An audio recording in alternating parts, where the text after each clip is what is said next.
In 1949, the US government drew a red line around a village on the Kenai Peninsula and told the last families still living there to leave. Not because of a storm, not because of disease, because the people of Port Locke said something was killing them, and no one could explain what. The village doesn't appear on most maps anymore. Its name, Port Locke, once called Nuchek by the Alutiiq people who lived there for generations before it, has quietly disappeared the way the town itself did. What remains are foundations swallowed by salmonberry bushes, a scatter of rusted machinery, and a story that Alaskan natives and homesteaders alike have repeated for almost a century: hunters vanishing into the tree line. A local man mauled so badly his body was barely recognizable, in a place with no bears reported nearby that season. Strange, upright tracks pressed into the mudflats after a storm.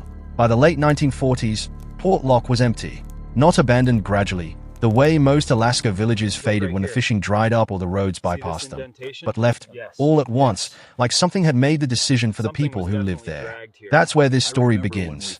But Port Locke is only the first of 11 places across Alaska that locals will drive an extra hour to avoid after the sun goes down. And in a state where winter nights can last 19 hours, that's not a small inconvenience. It's a choice people make deliberately, generation after generation, even when they can't always explain why.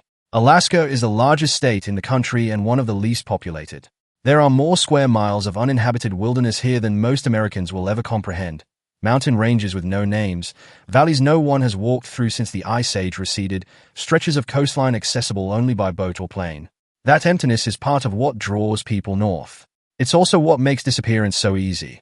Federal data researchers and journalists have long pointed to an unusually high number of unresolved missing persons cases concentrated in a rough triangle stretching from Juneau to Anchorage to Utqiagvik, an area some reporters and podcasters have nicknamed the Alaska Triangle. The label is informal, there's no official designation, and criminologists caution against reading a supernatural pattern into what is, statistically, a combination of extreme terrain, unpredictable weather, and search areas the size of small countries. But the number of cases is real, and so is the unease it has created in communities that live inside that triangle year-round. Nowhere does that unease sit closer to the surface than in Whittier. To reach Whittier, you drive through a 2.5-mile tunnel blasted through solid rock during World War II, a tunnel so narrow that traffic alternates by direction, controlled by a single stoplight, and closes completely at night. On the other side is a town of around 250 people, nearly all of whom live in a single 14-story building called Begitch Towers. It has its own police station, its own health clinic, its own school, connected to the apartments by an underground tunnel so residents never have to step outside during the worst of the winter storms that roll off Prince William Sound. Begitch Towers isn't the building people avoid, though. That distinction belongs to its neighbor.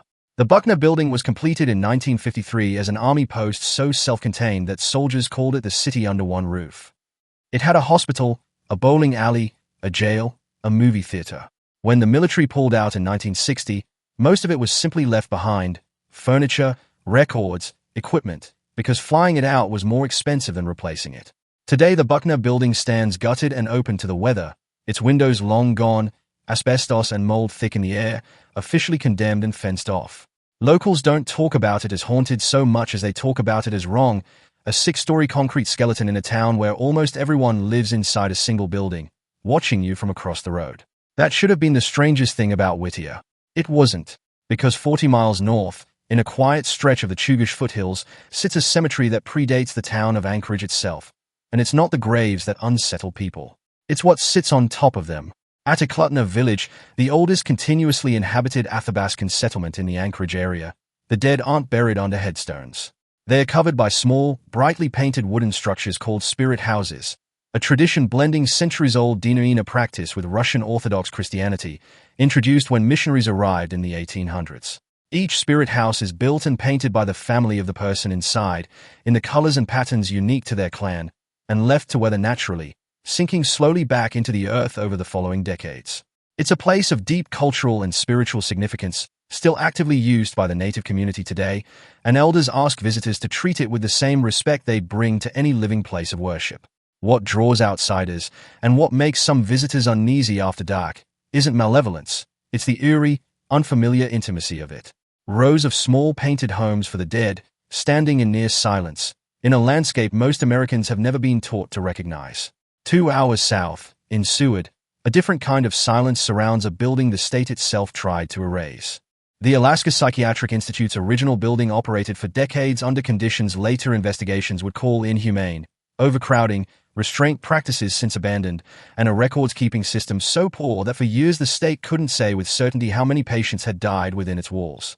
When the facility was finally closed and slated for demolition in the 2000s, contractors reported one delay after another. Then, in 2006, a fire that investigators labeled arson tore through the empty structure before it could be torn down on schedule, as if the building intended to disappear on its own terms rather than anyone else's. Far to the west, past where the road system simply stops, lies an island that vanished from Alaska's population maps almost overnight, not because of tragedy, but because of the Cold War. Adak Island, out in the Aleutian chain, once housed a naval air station of nearly 6,000 people at the height of Cold War tensions with the Soviet Union, just off the coast to the west.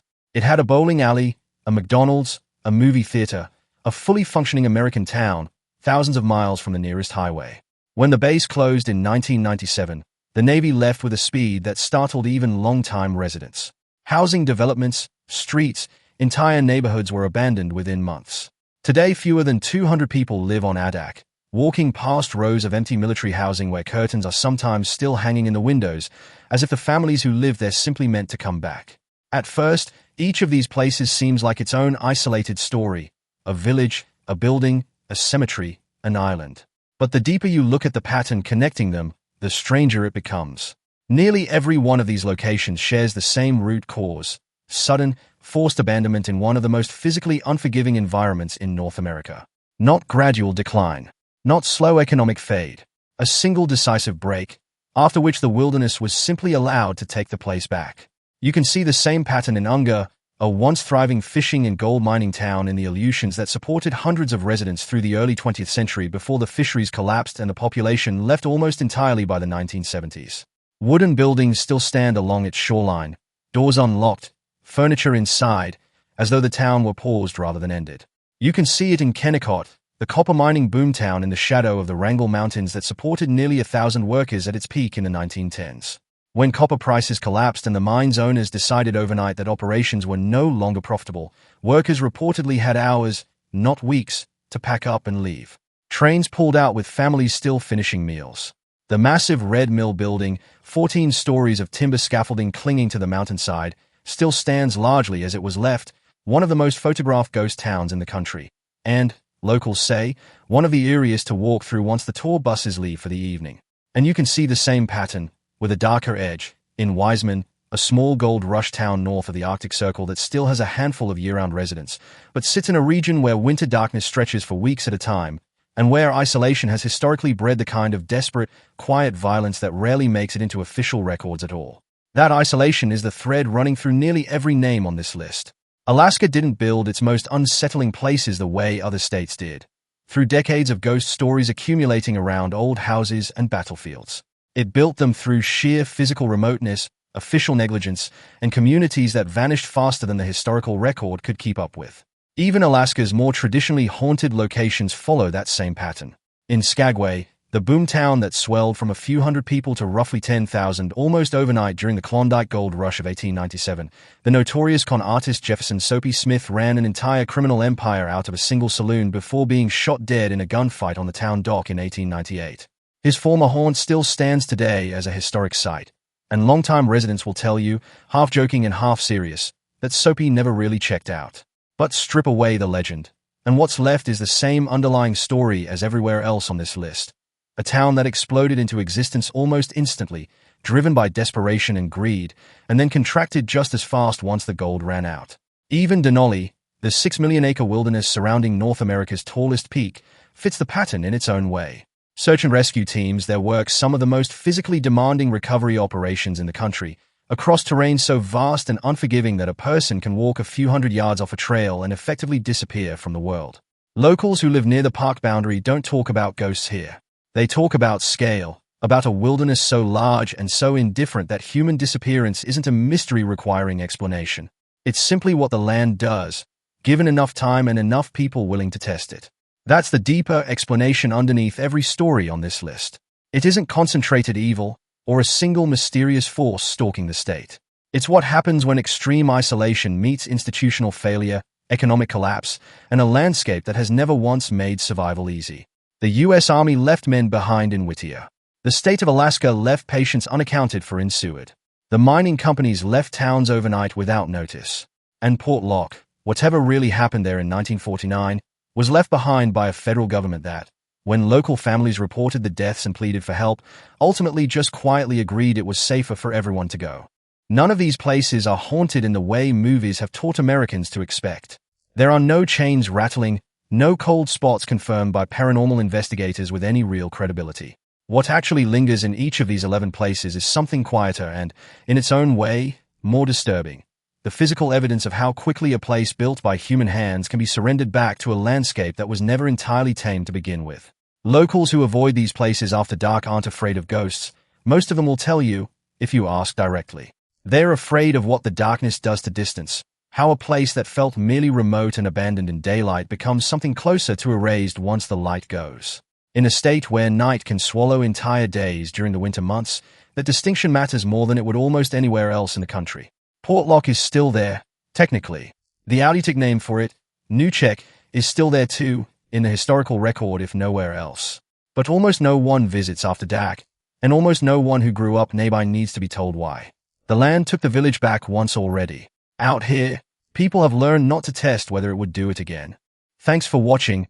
Also subscribe our channel for more such stories.